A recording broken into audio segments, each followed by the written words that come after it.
कि महागठबंधन से किसी को डिप्टी सीएम किसको घोषित किया गया, किसी मुस्लिम को घोषित किया गया है। तो ये तो मुसलमानों को देखने की बात है। हम तो 3 वर्ष से बता रहे हैं कि आप लोग मुफ्त में लालटेन में किरासन तेल बनकर जलते रहिएगा तो आपको डिप्टी सीएम तो बहुत बड़ी बात है। आपके बच्चों को पढ़ाई और रोजगार नहीं मिला, आपके बच्चों को 10,000 रुपया का रोजगार नहीं मिला, आपके गांव गलियों की स्थिति नहीं सुधरी, आपको मिला ही नहीं कुछ, ना भागीदारी मिली, ना विकास मिला, ना भाजपा को हरा पाए। लेकिन तेजस्वी यादव आपको बेवकूफ बनाने के लिए फिर से कुछ न कुछ कहेंगे। मुसलमान उस झांसे में आने वाला नहीं है। देखिए 30 वर्ष से जो बिहार में राजनीतिक बंधुआ मजदूरी रही है, जहां लालू जी के डर से लोग नीतीश भाजपा को वोट देते हैं। जैसे आपके यहाँ देख लीजिए भाजपा का विधायक जीत रहा है, काम कुछ नहीं किया है, लेकिन लालू जी के डर से लोग उसको वोट दे देते हैं। उसी तरीके से जो मुस्लिम समाज के लोग हैं भाजपा के डर से फिर जाकर लालू जी को वोट दे देता है। तो ये जो 30 वर्ष की राजनीतिक बंधुआ मजदूरी है, इसको जन सुराज ने खत्म किया है। अब आपके पास ये कहने का बात नहीं है कि हमारे पास विकल्प नहीं, आपके पास विकल्प है। अब अगर फिर से गलती करोगे तो अपने आने वाले समय में अपनी बर्बादी के लिए, बिहार में भ्रष्टाचार के लिए, अपने बच्चों के बेरोजगारी के लिए आप ही जिम्मेवार होइएगा। क्योंकि अब आपके पास विकल्प है। अगर आपको लालू जी से डर लगता है तो भी आप जन सुराज को दे सकते हैं, अगर आपको भाजपा से डर लग रहा है तो भी आप जन सुराज को वोट दे सकते हैं। अब अगर विकल्प होने के बाद भी जनता फिर गलती करेगी, फिर से एनडीए को भाजपा को जिताइएगा, तो जो व्यवस्था अभी नीतीश कुमार का चल रहा है यही व्यवस्था चलता रहेगा। भ्रष्टाचार ऐसे ही चलता रहेगा। जितने अधिकारी है वो आप पर शासन करते रहेंगे, आपका जीवन सुधरने वाला नहीं है। सर डबल नीति का मामला सर आपका सामने आया है, कलकत्ता में है, एक बिहार का। अरे मेरे भाई ऐसा है, इलेक्शन कमीशन SIR चला के पूरे बिहार के लोगों को डरा नहीं पाया। बिहार के लोगों का नाम काटने का कोशिश किए, SIR चलाए। तो इलेक्शन कमीशन से जरा पूछिए कि हमारा जब इलेक्शन ID कर घर में हमारे गांव कुनार में है तो SIR ही चलाए थे, तो हमारा नाम काहे नहीं काटे? अगर 2 जगह था तो ये जबरदस्ती का भूमिका बना रहे हैं। हम 2019 से अपने गांव कुनार के वोटर हैं। 2 बरस हम बीच में कलकत्ता में थे तो वहां के वोटर थे।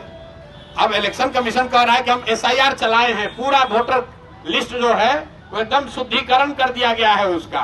तो उसके हिसाब से प्रशांत किशोर का नाम कोनार में करघर विधानसभा में अंकित है। जाकर आप डाउनलोड करके देख लीजिए। हमको गिदड़ भपकी देने के लिए एक नोटिस भेजे हैं, तो भैया नोटिस काहे भेज रहे हो? पकड़ के अरेस्ट कर लो, देख लेंगे। सर बीजेपी के नेता लगातार आपके साथ ट्वीट भी कर रहे हैं, बीजेपी के लोग लगातार ट्वीट भी कर रहे हैं। बीजेपी के नेता ये तो अभी आप देखें कि बीजेपी के नेता लोग के बारे में हम प्रेस कॉन्फ्रेंस किए थे तो मूर्छित होकर गिरा था।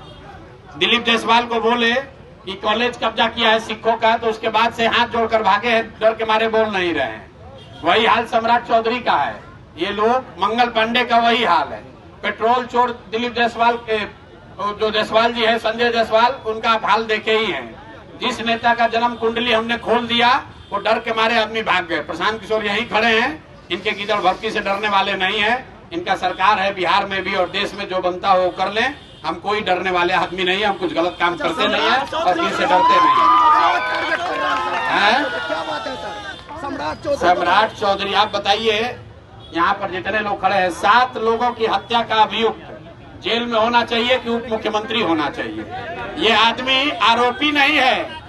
1995 में 7 लोगों की हत्या के मामले में जेल में था और एक फर्जी कागज लगाया, बोला कि हम 15 साल के हैं इसलिए कोर्ट जेल से निकल गया नाबालिग होने के नाम पर। लेकिन उस समय इनकी उम्र थी 26 साल। अभी जो इलेक्शन एफिडेविट दिया है सम्राट चौधरी ने, उसके हिसाब से 1995 में उनका उम्र था 26 साल। तो 26 साल की उम्र के आदमी ने अगर 7 लोगों की हत्या की है तो उसको जेल में होना चाहिए कि नहीं होना चाहिए?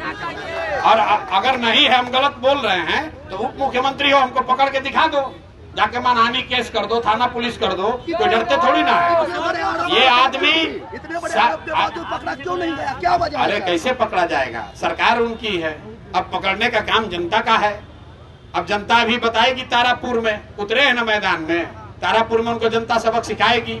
आज तक ये नहीं बता पाया कि 10वां क्लास किस दिन पास किया है। कह रहा है कि एफिडेविट में लिखे हैं। आप बताइए, आपको सिपाही बनना है, आपको क्लर्क बनना है तो आपको BA का डिग्री लगता है, आपका मार्कशीट जांच होता है, आपका फिजिकल फिटनेस होता है। लेकिन सम्राट चौधरी ये बिना मैट्रिक पास किए डिलीट कर लिए हैं अमेरिका से। इनको यादें नहीं है बेचारे को कि 10वां क्लास कब पास किए। तो पूरा बिहार जान गया कि आदमी बड़ा फर्जी है। तेजस्वी यादव तो 9वां पास नहीं किए हैं, तो कम से कम कह रहा है टीवी पर आके भाई हम 9वां पास नहीं किए हैं। लेकिन ये आदमी इतना बड़ा फर्जी है कि पास नहीं किया एग्जाम तक कहता है कि हम एफिडेविट में लिखे हैं, जाकर वहां पढ़ लीजिए। अरे भाई आपसे कोई पूछेगा कि 10वां कब पास किया, बोल दिया 1991 में पास किए हैं। इसमें एफिडेविट की क्या जरूरत है? कोई दूसरा लड़का ऐसा गलती कर दे, नौकरी उसका चला जाएगा, उसको जेल में डाला जाएगा। ये बिहार का उप मुख्यमंत्री है, अमित शाह और मोदी ने इसको उप मुख्यमंत्री बनाया है। तो बिहार की जनता इस बार इनका पूरा हिसाब करेगी, इनको विधायक भी नहीं रहने देगी, तभी इनका उपाय होगा।